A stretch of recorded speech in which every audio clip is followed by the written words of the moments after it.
If you ask 100 people about the reason why we have political campaigns, you'll get, well, not 100, but at least more than one answer. And you might work for Family Feud. Probably the best answer to this question, though, is that we have political campaigns to provide voters with the information they need to choose a candidate to represent them. So how do political campaigns provide information? And what is a political campaign anyway? Let's go to the thought bubble. A campaign is an organized drive on the part of a candidate to get elected to an office. It's also the way we refer to the organization itself. For example, in 2012, we had the Obama campaign and the Romney campaign, and each consisted of a campaign organization made up of thousands of staffers and volunteers and all of their activities. Most campaigns are temporary, geared towards an election, although both parties do have permanent professional campaign organizations. At the top level are the national committees, the DNC and the RNC. Can you guess what they stand for? These organizations can coordinate all national level campaigns, especially those for president. Each House of Congress also has a role. Campaigns provide information in a number of ways. The main thing they do is communicate with the public, usually through the media, which we'll discuss in greater depth in future episodes. The mainstay of political campaigns is the organized event where candidates can present information about themselves and their policies directly to voters through speeches. These are usually known as stump speeches, although only rarely these days do candidates actually speak on stumps. They have podiums instead.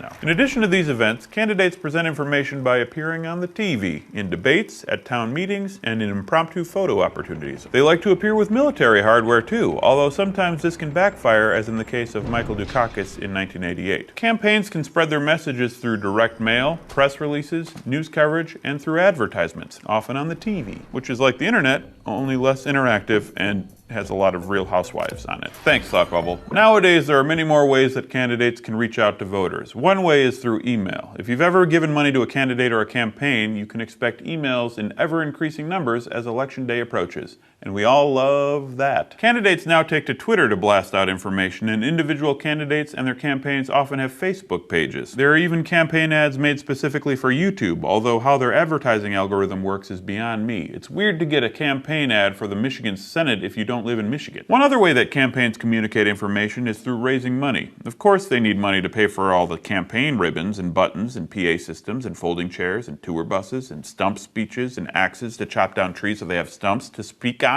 These things ain't cheap. Even more expensive are advertisements on the TV. A sitting president has an advantage here in that he can usually get on TV whenever he wants, and he will have a chance to clarify his positions in the State of the Union address. But even he has to spend money on ads.